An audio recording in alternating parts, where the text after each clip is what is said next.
Muy buenas noches.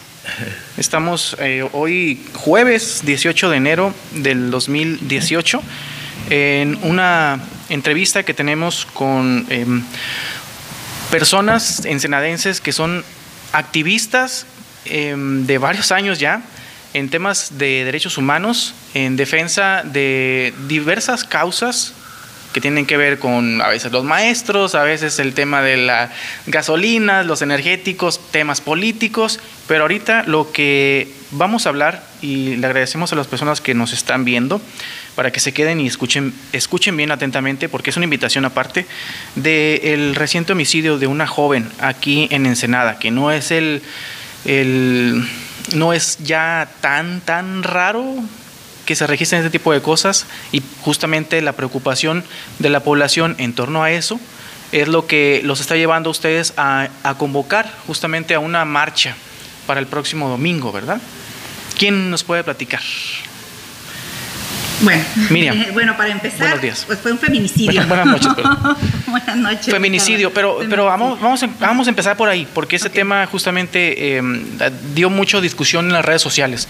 Dicen, es que no los medios manejamos, incluidos nosotros, que iban a investigar la muerte de la joven. Pero muchos dijeron, no, es que no es una muerte, es un feminicidio. De entrada, nosotros como medios es muy difícil poder definir si es o no. Primero, porque no tenemos la confirmación oficial, y en segunda instancia, porque no nos consta. Si nos constara, por un lado, lo diríamos, y si lo tuviéramos versión oficial, la diríamos. Pero decir feminicidio así de entrada, para nosotros es muy complicado, porque no sabemos en qué condiciones fue. Si se resbaló y apareció ahí, si fue levantada, si fue, etcétera. ¿Cómo se animan a decir feminicidio? ¿O por qué lo dicen? Porque hay indicios. Para empezar, su cuerpo se encontró con alto grado de descomposición en 3 días y fue irreconocible por sus mismos familiares. El lugar en donde estaba no es un lugar en donde hubiera podido caer y hubiera podido resbalar y llegar a... digamos, uno de miles de supuestos, ¿no? Sí. No, estos son casos en los que es típico caso de te agarro, te tomo, te uso, te mato y te tiro, ¿no? Es el típico caso del feminicidio, y hay que llamarlo como es. No hay que tenerle miedo a la palabra, no hay que tenerle miedo a visibilizar lo que desgraciadamente está sucediendo. Miedo tenemos que tener, sí, a salir a las calles, a caminar libremente como mujeres, a salir, en este caso, a tomar un taxi, o a salir a fumarse un cigarrillo a la banqueta, como otro caso de feminicidio que sucedió aquí en Ensenada, de los últimos. A eso sí hay que tenerle miedo, pero a la palabra feminicidio no. Creo que hay que decir las cosas como son y lo que está sucediendo en Baja California. Y parte de lo que queremos lograr con esta marcha es justamente eso, visibilizar lo que está pasando, que bueno, más que visibilizado está, digamos, se está hablando ahorita del tema de Karen en la portada del periódico de mayor circulación en España, como lo es en El País, en donde se habla del caso de feminicidio de Karen Castro en Ensenada, Baja California, como se habla de otro caso también en Chiapas, ¿no? Sí. En el otro extremo del país, en donde... De una chica que había ido a recoger unas cosas de pirotecnia, algo así, ¿no? Exactamente, y en su carrito, y ya no regresó. Entonces, estamos hablando de una situación pues trágica que está viviendo la ciudad de Ensenada, y que es necesario que primero que nos indignemos, segunda que exijamos justicia para las personas que fueron víctimas de feminicidio, y tercero, que luchemos para que se pueda atender, para que se pueda prevenir, para que se pueda sancionar, para que se pueda erradicar esta violencia de género hacia las mujeres, y que podamos las mujeres caminar libremente en las calles de Ensenada. Por ello, adelante. Ahora que menciona Miriam sobre El País, cómo es que está hablando de estos casos, sí. Lo que particularmente me llama la atención de cómo lo abordan es que están hablando de 2 casos que causan indignación en la población. Ya. Eso es muy importante, sobre todo tomando en cuenta nuestro contexto de Ensenada, que es una ciudad que hasta poco tiempo había sido considerada como una de las más tranquilas, como una de las más seguras en todo México, incluso a nivel mundial, una ciudad muy reconocida por eso. Entonces, eso es a lo que me llama la atención, cómo es que está siendo abordado el caso. No solamente se está hablando del caso, sino cómo es que ha causado indignación. De ahí, ciertamente, una versión oficial de que sea feminicidio no la hay. Y quién sabe si la haya, o sea, eso no lo sabemos. A veces tienen que pasar varios requisitos, ¿no?, para que se pueda considerar como feminicidio. Sí, aún así, como dice Miriam, son muchos los indicios que hablan, que se parece a muchos otros casos en los que sí se ha decretado como feminicidio. Muy bien.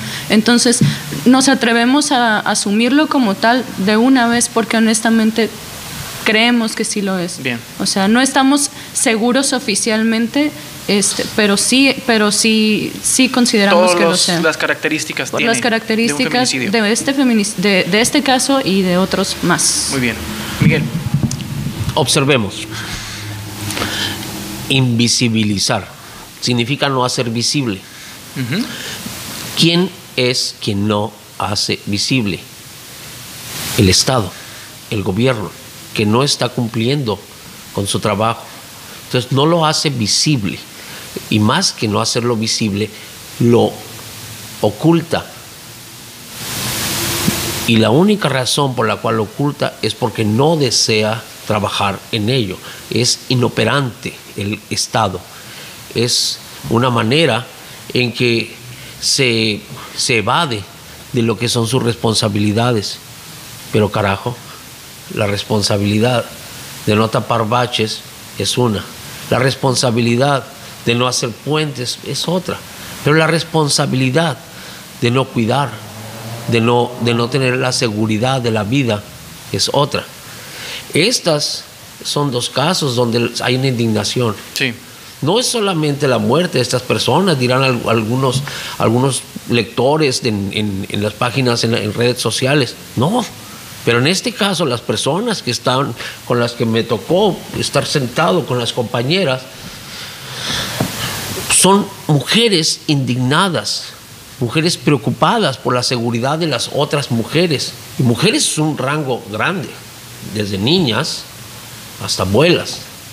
¿Dónde ocurre esto? En todo el país, hace mucho tiempo. Tenemos que rehacernos, aprendiendo, conociendo qué es un feminicidio, qué no es un feminicidio, por qué ocurren los feminicidios. Y una de las principales maneras es la propia sociedad, que lanza juicios como: es que ¿qué andaba haciendo a esas horas esa muchacha? ¿Por qué andaba sola? ¿Por qué traía una falda tan corta? ¿Por qué andaba bebiendo? O sea, estamos hablando de una moralidad, pues, peor que no quiero ni siquiera mencionar quién, pero, sí. Pero no, es una moral terrible, donde quieres traer con un saco de papas a la mujer y un par de hoyos en los ojos para que vean, ¿no? Ya. Entonces, la situación ya tocó fondo, digamos, en Ensenada, en este último feminicidio, como aparentemente es, muy marcado los indicios desde la perspectiva que nos comentan ustedes, y decían hacer una marcha por Karen y por los demás casos que han pasado y porque no ocurran más. Exacto. ¿Verdad?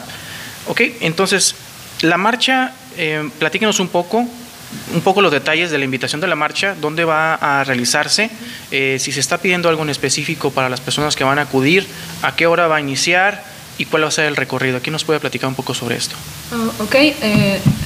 La marcha se llama Marcha por Karen Castro, 22 feminicidios y todas las desaparecidas. Estamos hablando del municipio de Ensenada.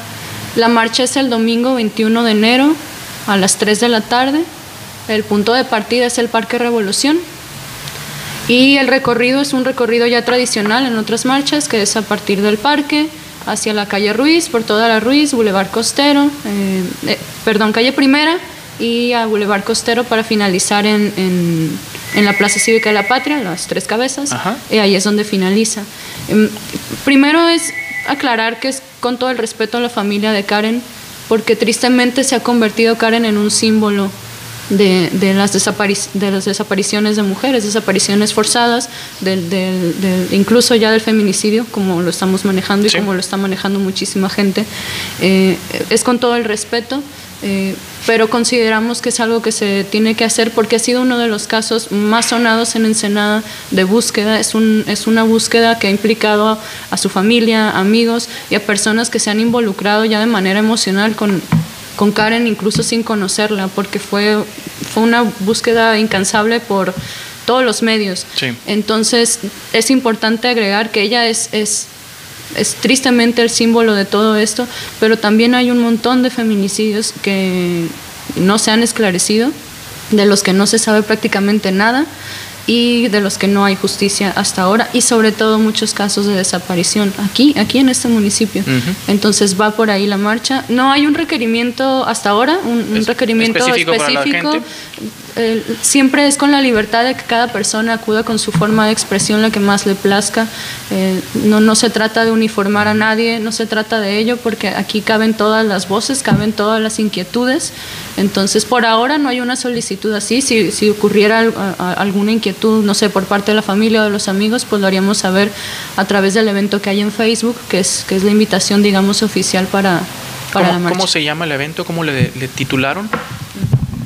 Marcha por Karen Castro, 22 feminicidios y desaparecidas. Ok, y desaparecidas. Me llama la atención el comunicado que envió la Procuraduría. Si podemos platicar un poquito de eso. Porque hablaba de que el cuerpo de la joven fue localizado 3 días después de que había sido reportada como desaparecida por parte de sus familiares. Sin embargo, a los 3 días, y muchas personas lo cuestionaron, cómo era posible que tuvieran que aventarse un examen de genética, pasar todo este tiempo, ya estamos casi mediados de enero, y finalmente confirmar que era la joven. ¿Qué opinan de esto, del procedimiento, de cómo opera la Procuraduría, sobre todo por el nuevo sistema de justicia? Si está haciéndole más justicia a la población, en el caso también de la situación de las propias mujeres, si hay más seguridad, si las mujeres con un nuevo sistema de justicia que opere de esa forma, o es más difícil, o cómo lo ven en su perspectiva. Creo que aquí lo que tenemos que primero hacer es generar una sensación de empatía, ¿no? Hay que ponernos en las emociones de los familiares. Imagínate, llegas a avisar que no encuentras a tu familiar, a una de las mujeres de tu familia, llegas a denunciar y te tienes que esperar 72 horas. O se cruzó el fin de semana. Y después de ahí, a los 3 días aparece un cuerpo, vas a revisar, a ver si es ella, a reconocerla, está irreconocible.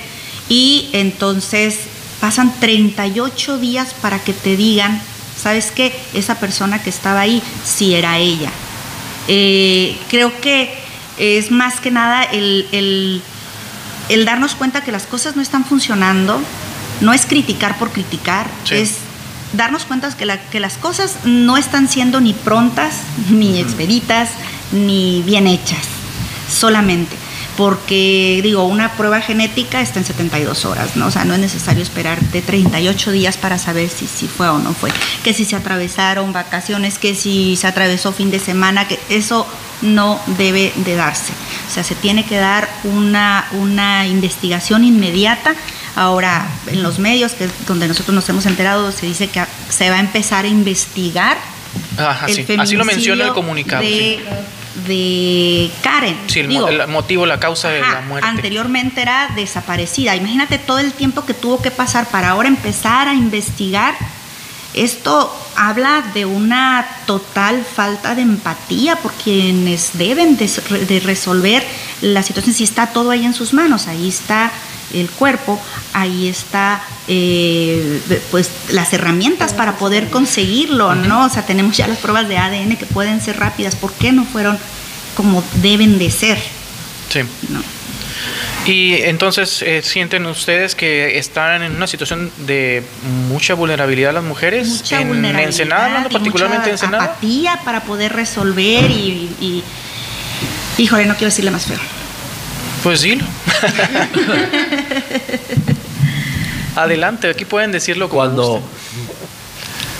Cuando hace días estaba en medio de esta reunión de las compañeras, vamos a llamarle, no quiero llamarles feministas porque no son feministas, son mujeres trabajadoras, colectivos de colectivos, y es más allá de un feminismo. Son mujeres que luchan por causas de vida. No es en contra del gobierno, sino que es por la vida misma, como la lucha del agua lo ha sido, es la lucha por la vida misma. Las escuchaba hablar acerca de desaparecidos. Carajo, cuesta trabajo quedarme callado. Cuesta trabajo no voltear y decirle, ten cuidado, eres muy visible. Y luego piensas a ti mismo, te contestas y dices, ¿y de qué otra manera lo vas a hacer si no es siendo visible? Y es real. O sea, cuando estás hablando de Valle de la Trinidad, no estás hablando de algo de ahorita. Estás hablando de un sitio que tiene una propia ley. Cuando hablas de que no es solamente las personas que viven ahí que hacen justicia, que se vuelven en juez y parte y que se respetan mucho, pero si llegas a robar un saco de papas o algo, ten cuidado. Ten cuidado y ten cuidado con las personas de ahí, no solamente con el pobre narco que todo le cuelgan, porque hay de todo. Ten cuidado también con el ejército, que se llegan y se meten a los lugares y se hacen cosas terribles. Entonces de repente te das cuenta que las mismas compañeras que andan allá con una fosa donde hay algunos cuerpos desaparecidos, en un área donde hay demasiados cuerpos desaparecidos, donde hay muchas mujeres, que muchas no tienen mucho rostro y no tienen mucha cara porque casi no tienen familia acá, porque llegaron como trabajadoras del agro, porque les ofrecieron ir a trabajar un buen dinero por ir a trabajar a aquella parte y hacer algún trabajo especial, una siembra especial, y después prefieren matarlas. Estas no son historias nuevas. Esto es algo difícil, es duro. Por eso mismo son acotaciones que se tienen que hacer y decir, cuando estás ahí en la mesa y decir, ¿saben qué? Vamos centrándonos nomás en esto.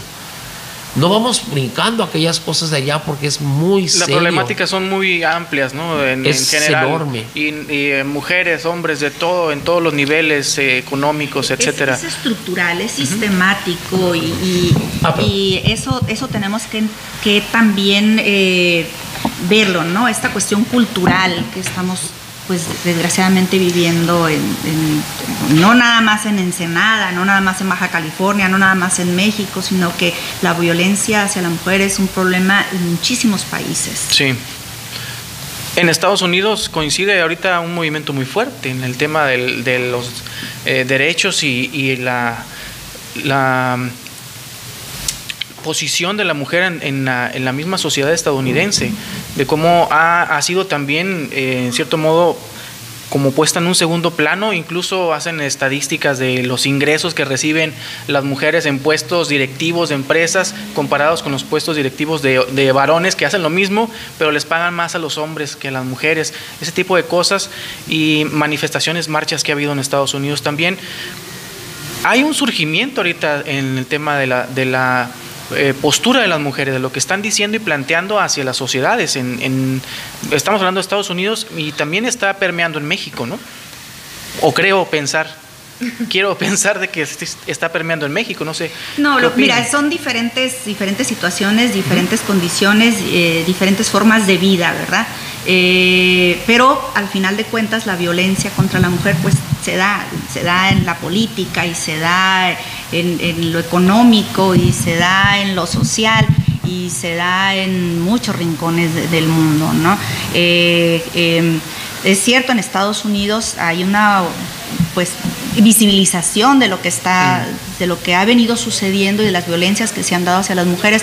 También aquí en México, nosotras mismas cuando estamos en alguna reunión y estamos platicando sobre lo que vivimos, lo que vemos, porque atendemos casos de mujeres violentadas que se acercan con nosotras, que les damos contención, las apoyamos en llevarlas a las instancias donde deben de ser atendidas, algunas en un sentido, otras en otro. A veces lo discutimos en las mesas y nos damos cuenta de todas las violencias que estamos viviendo, que es lo que estaba platicando ahorita Miguel. O sea, hemos estado en pláticas poniendo los temas sobre la mesa. Ha habido quien es tanta la emoción y tanto el dolor que se siente, que se suelta llorando por el caso de otra persona o lo que está atendiendo ese momento, que pues no puedes dejar de nosotras mismas ir visibilizando violencias o dándonos cuenta de violencias que estamos viviendo, ¿no? En el caso particular, por ejemplo, la violencia política,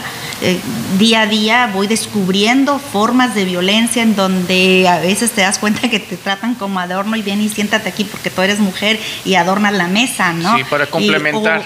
O simplemente no quieren escuchar, aunque tú digas, opines algo, como que no lo escuchan, pero cuando lo opina un hombre, fíjate, sí es cierto, y tú, lo acabo de decir, ¿verdad? Sí.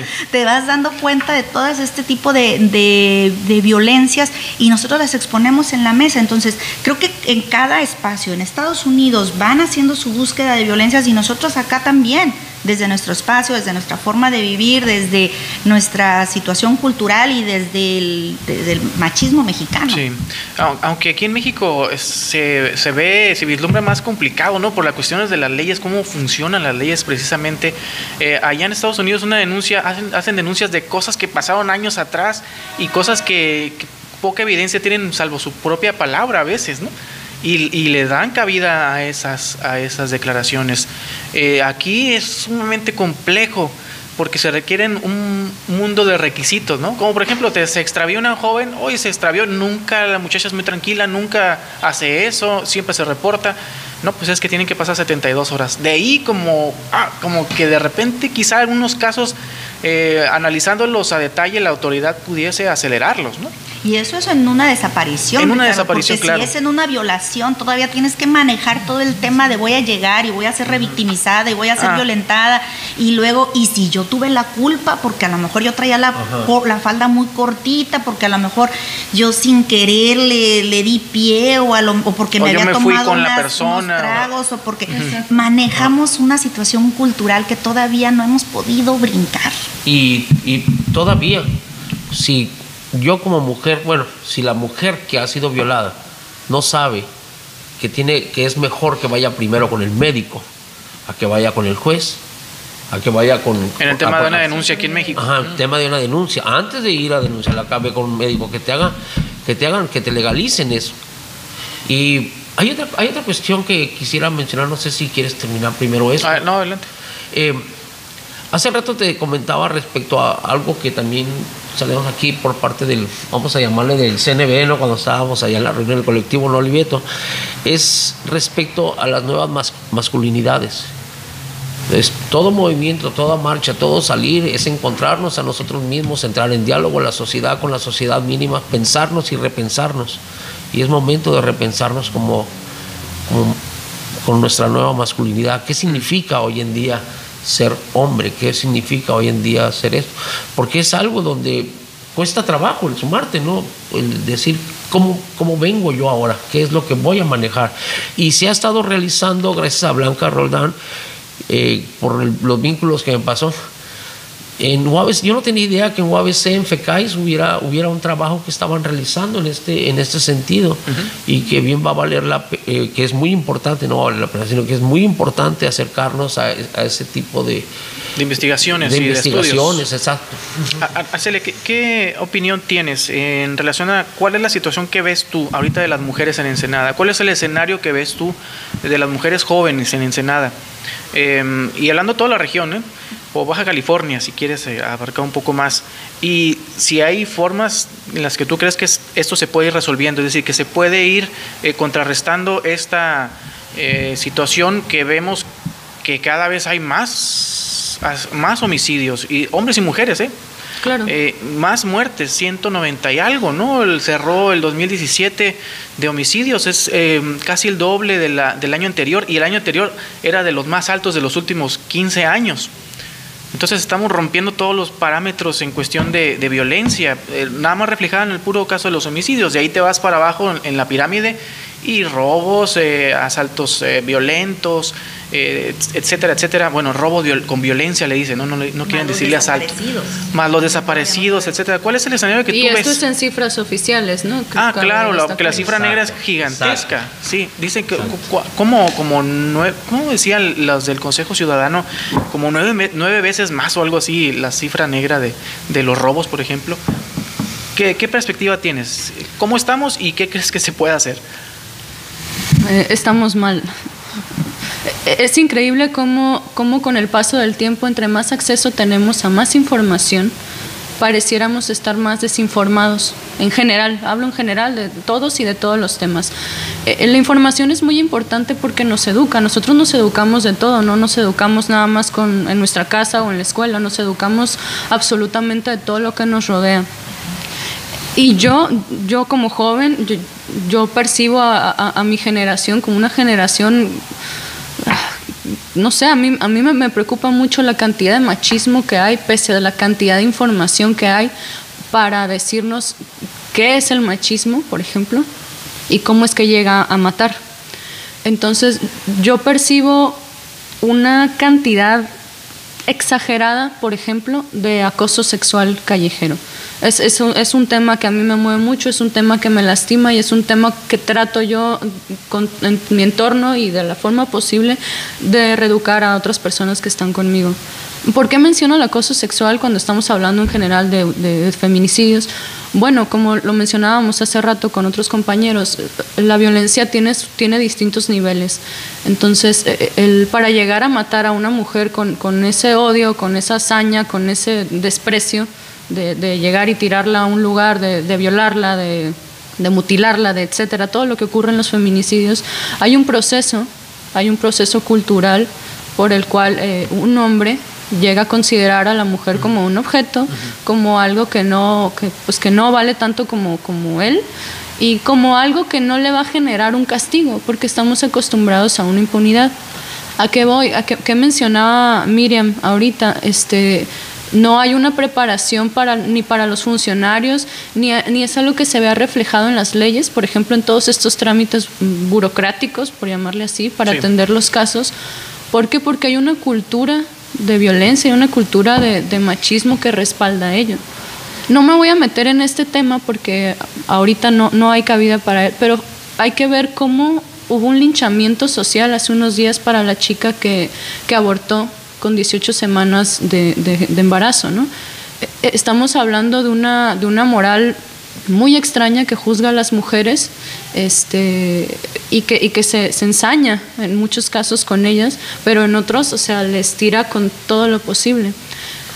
Voy a citar un caso que ya es una exposición que hubo en Bélgica hace ya un tiempo, y ayer la compartí en mi perfil de Facebook, porque engloba para mí la idea de la que se tiene que partir para hablar de las violaciones, en este caso de las violaciones en contra de las mujeres.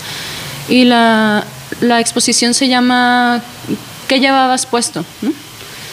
Entonces, en la exposición tú ves réplicas o atuendos muy similares a los que llevaban víctimas de violación justo en el momento en que fueron violadas.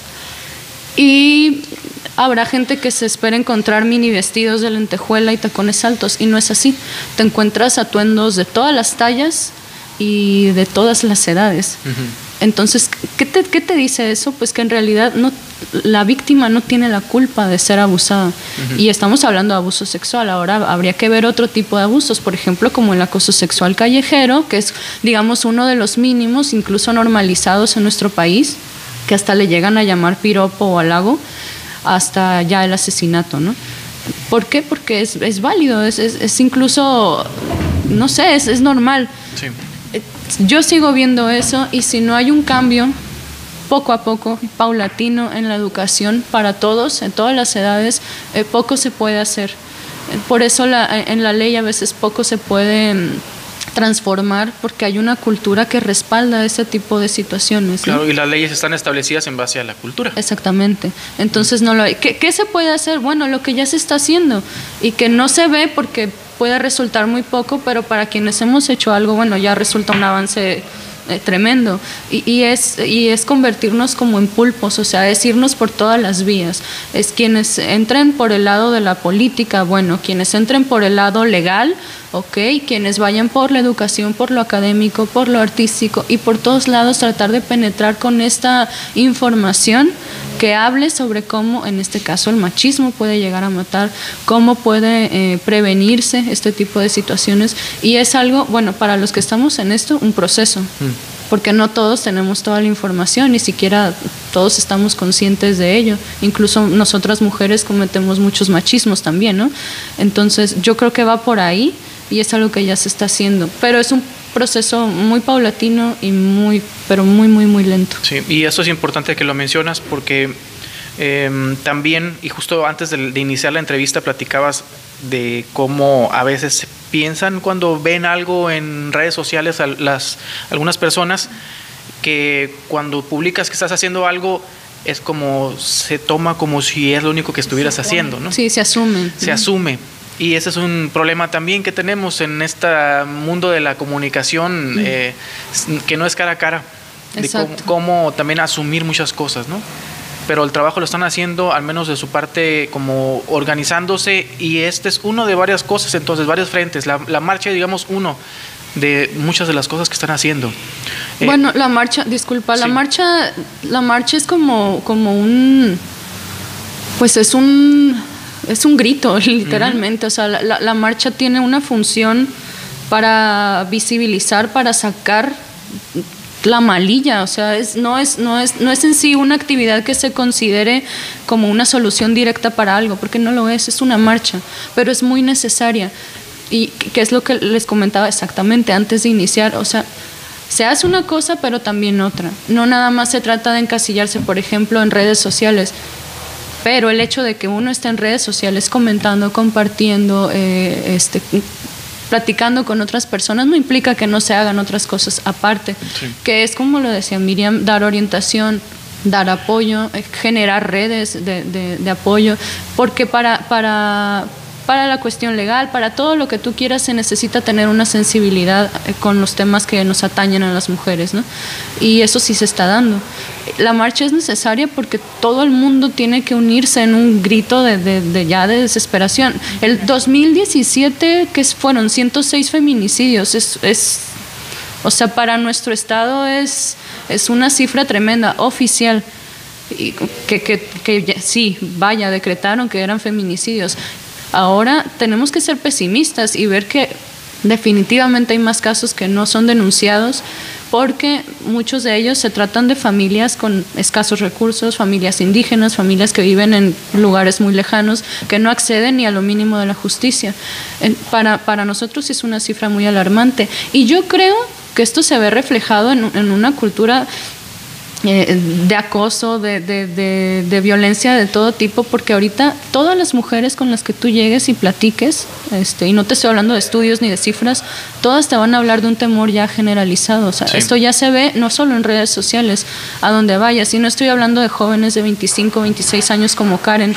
Estoy hablando de todo tipo de mujeres, desde niñitas hasta personas de la tercera edad. Y de un temor bien fundado por las estadísticas, ¿no? Por lo que está pasando, la realidad. Miriam, ¿nos puedes platicar un poquito de hacia dónde van ahorita encaminadas la organización que están teniendo? Y un último mensaje para las personas que nos están viendo en relación de lo que va a la par con esta marcha que van a tener el próximo domingo. Sí, mira, primero que nada somos un colectivo de colectivos, somos una red de colectivos en donde habrá colectivos feministas, habrá colectivos que no lo son, pero son aliados, y estamos en el trabajo de la visibilización, de la atención, de la prevención, todo con el ánimo de poder eliminar la violencia contra las mujeres, ¿no?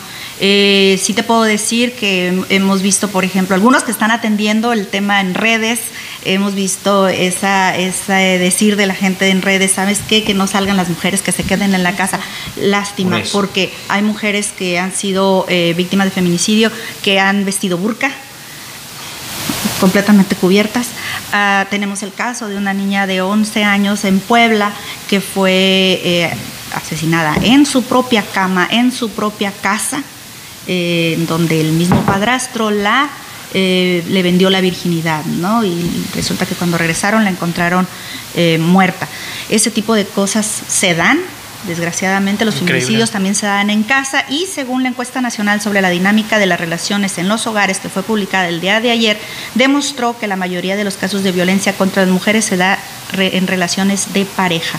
Un 43.9% que tiene o tuvo pareja ha sido agredida en algún momento por su esposo, su novio.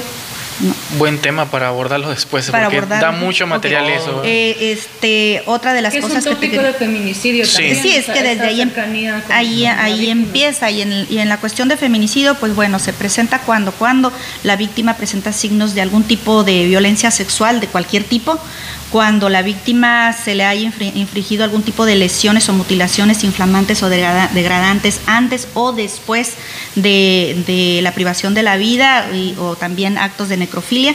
Se da también cuando existen antecedentes o datos de cualquier tipo de violencia en el ámbito familiar, laboral o escolar del sujeto activo en contra de la víctima. Cuando haya existido entre el activo y la víctima una relación sentimental, afectiva o de confianza, cuando existan datos que establezcan que hubo amenazas relacionadas con el hecho delictuoso, acto o lesiones del sujeto activo en contra de la víctima, cuando la víctima haya sido incomunicada, cualquiera que sea el tipo previo a la privación de la vida, cuando el cuerpo de la víctima sea expuesto o exhibido en un lugar público. Recordarás el caso de la joven que fue aventada en el Panteón, aquí en Ensenada, o quien cometa el delito de feminicidio. Bueno, ya dependiendo de la zona se le impondrá alguna Esos condena, son ¿no? los que definen lo que es un feminicidio. Definen los criterios que tipifican el feminicidio. ¿Es una ley estatal esa? Así es. En la situación aquí que sí te quiero mostrar, y son datos escalofriantes, son datos que quiero que te lleves y que se lleve quienes nos están escuchando, que nos están viendo. Se dice que el estado feminicida en México es el Estado de México por la gran cantidad de feminicidios, en donde cerró el año con 263 feminicidios. Baja California cerró el año con 106 feminicidios, pero si nosotros hacemos una comparativa en donde el Estado de México tiene 8.353.540 mujeres, y Baja California tiene 1.665.425 mujeres, estamos hablando que la probabilidad de ser víctima de un feminicidio en Baja California es mayor, que el doble, que en el Estado de México. Claro, pues por estadística, ¿no? Por estadística. Sí. Entonces, sí hay un tema que quiero que dejemos aquí también en el pendiente y en la mesa, porque ese es uno de los reclamos de la manifestación, es el exigir a las autoridades que se le distribuyan también recursos a Baja California extraordinarios para poder atender el tema en los 3 órdenes de gobierno, ¿no? La alerta de violencia de género es inminente, es necesaria, es indispensable en Baja California. ¿No está activa? No. Hubo una solicitud que se realizó en el 2015, se dieron 14 recomendaciones, las cuales no fueron solventadas en su totalidad. Se retiró la solicitud a petición, no sé, en un convenio ahí con el gobierno del estado y la organización que la solicitó. ¿Quién la solicitó? La Red Iberoamericana por Derechos Humanos. Estábamos también trabajando por Ensenada, estaba yo, en Tijuana estaba también Rubí Juárez, y fue la que nos apoyó en ese caso para solicitarla fue el Instituto de la Mujer de Tijuana, a través de la licenciada Liliana Sevilla. Desgraciadamente, pues bueno, esto no fue atendido como debió de ser, y hasta el día de hoy no se han cumplido a cabalidad con las 14 recomendaciones. Es necesario que las retomemos, es necesario que le perdamos el miedo a emitir esta alerta, porque no es más que una herramienta que nos va a ayudar a poder combatir esta violencia de género contra las mujeres. Como te lo digo, es sistémica, es cultural, es importante que se atienda y se aterrice bien, y que esos recursos sean bien aterrizados en lo que se debe de atender. Y para esto, pues necesitamos que se le pierda el miedo. A veces dicen que porque si se emite la alerta de violencia de género va a bajar el turismo en Ensenada. No, pues si se compara dinero con vidas humanas. Si se sabe que estamos siendo atendidas, que las mujeres podemos caminar de forma segura en Ensenada, van a querer venir y van a querer visitarnos. Entonces, creo que es inminente que los 3 órdenes de gobierno necesidad de atender a más del 50% de la población baja californiana, que somos las mujeres, niñas, adultas de la tercera edad. Hay que atenderlo.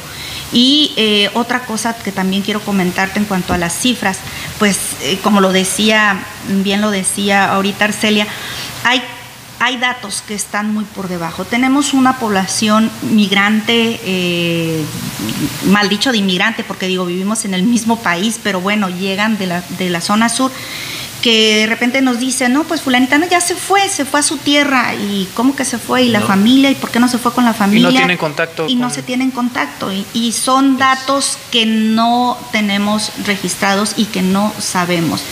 A lo mejor esclavitud por parte de la propia pareja, a lo mejor pues sí, un feminicidio. Trata de personas. Son muchas aristas en estas violencias contra las mujeres. Trata de jornaleros, trata de jornaleros, como ha ocurrido en más de una ocasión, que los secuestran. Pero en este caso, mujeres. Que empieza desde los micromachismos y derivan en feminicidios. Hay como un semáforo, ¿no?, que establece los niveles, ¿verdad? Sí. Y hasta donde se llega el feminicidio. Pero ahorita me gustaría preguntarte, Miriam, si sabes de alguna diputada federal o diputada estatal o regidora que esté abordando el tema. Nadie está agarrando el tema. Es que me llama la atención porque también en el tema de los homicidios, porque aquí en Ensenada se han registrado récords en homicidios, pero tú vas a la Cámara de Diputados o vas a Mexicali, donde están los diputados, o aquí en el Cabildo, nadie habla del tema. Sí, desgraciadamente no se conoce o no han conocido bien los lineamientos a seguir. A mí me llama mucho la atención cómo, de hecho, he llegado a asistir o me han invitado, mira, vamos a hacer una rueda de prensa, ¿y a qué vamos? No, pues es de la violencia contra la mujer. Llego y resulta que le están exigiendo al gobernador que emita la alerta de violencia de género. No es el gobernador, él no es la instancia. Hay que elaborar una solicitud y esta solicitud se tiene que tramitar a través de la CONAVIM. Y la CONAVIM es la que viene, hace un estudio, plantea cuáles son las recomendaciones que se tienen que solventar, se le da un tiempo al gobierno del estado para que solvente esas recomendaciones. Si no las solventa y si no hay acuerdos, entonces se emite la alerta de violencia de género. En el caso anterior hubo un acuerdo, pero ahora esperamos que no se llegue, esperamos que se solventen, es lo importante para nosotros. Pero qué mejor sería poder tener un acceso a estos recursos para poder aterrizarlos como deben de ser. Y esto es a través de organizaciones civiles. No necesitamos de ningún diputado, diputada, regidora o nadie que la abandere. No es obligatorio que abandere como en cierto tipo de peticiones que hay, ¿no? Exactamente. Entonces, pero no lo están discutiendo de todas maneras. De todas maneras, no está el diálogo, no está el debate. Como que nada más hacen el pronunciamiento, muy lamentable, lo dicen y hasta ahí quedó todo, ¿no? Y pues desgraciadamente sí hemos visto unas respuestas también por parte del gobierno del estado, las negativas a recibir este recurso. No sé a qué le tienen miedo, cuando lo más importante es la vida de más del 50% de la población de Baja California. Más incluso que cualquier interés político o económico. Exacto. Es bueno. Sí, además que ahorita que decían lo del turismo, de este miedo que le tienen a que sea un estado con alerta de género. Para mí la imagen que más me quedó grabada el año pasado fue a los turistas tomando foto enfrente del bar donde fue encontrada la joven en un bote de basura, ¿no? Sí. O sea, realmente eso es lo que se quiere, o sea, evitar una alerta de género para que el turismo no se asuste, pero viene el turismo y es lo primero que se encuentra en la calle más más transitada, más turística o más emblemática de la ciudad. Entonces sí, es una contradicción que a muchos nos hace suponer cómo es que esta cultura de machismo llega hasta los niveles más altos de gobierno. Pero bueno, esa no deja de ser una suposición, nada más. Muy bien. Bueno, pues muchísimas gracias, a ambas por esta entrevista. Esperemos que a las personas les haya sido de interés y sobre todo que quienes estén interesados, valga la redundancia, en acudir el domingo a esta marcha, a este grito de ¿qué sería? De indignación y de ya basta, miedo. de miedo también, que vayan y participen para que se involucren, porque estas cosas se solucionan con la colaboración de toda la sociedad, no tienen otra manera de solucionarse, tienen que participar todos e involucrarse de una u otra forma. Hay algo que quiero nada más puntualizar antes de terminar, y es el que no le tengamos miedo a salir a las calles y hacer la calle nuestra. Recordemos que ya tuvimos un ejemplo en donde salimos a la calle, todos los ensenadenses, Mexicali también salieron a la calle, y sí se logró en su momento revertir algunas de las cosas que se pretendían revertir. Entonces es importante que lo hagamos, que sigamos generando esta conciencia de que la población pedimos, la población exigimos y la población mandamos. Por lo tanto, pues yo invito a todos que vayan este domingo 21 en el Parque Revolución a las 3 de la tarde, lleven sus consignas, hermánense con la gente que sufrió la pérdida de una de las mujeres de su familia, y también pues por la seguridad de todos y de todas. Sí, muy bien, muchas gracias, Miguel. Sorry. Último mensaje. Sí, hay algo, mira, me toca vivir de toda la vida en un microcosmo muy padre. Ese microcosmo se llama escuela. Al interior de las escuelas hay diversos estudios que nos muestran, no solamente, que nos impacta, no solamente las violaciones de toda esta gama que mencionó aquí la compañera de las niñas, de las mujeres, que es parte de todo esto antecedente del feminicidio, sino que también hay violaciones que son invisibilizadas por las personas mismas. La mujer profesionista que no es capaz de decir, ¿sabes qué? Mi marido, tengo problemas con él, está abusando de mí. Es una de las situaciones muy serias que hay y que efectivamente llegan a concluir en feminicidios. Van subiendo de tono. Sí, y ese tema hay que abordarlo posteriormente, el tema de las relaciones de pareja, porque es uno de los más importantes en cuestión de los feminicidios, porque de ahí gran cantidad ocurren, ¿no? Y no nada más en Baja California, en todo México. Gracias, les agradecemos. Ahí está la invitación. Este video estará disponible en nuestras redes sociales. Les recordamos que nuestra página oficial es www.plexmexico.com y nos encuentran en YouTube como Plex Ensenada, en Facebook como Plex México, al igual que en Twitter e Instagram como Plex México. Les saluda Ricardo Mesa, que tengan un excelente día. Hasta luego. Thank you. Gracias.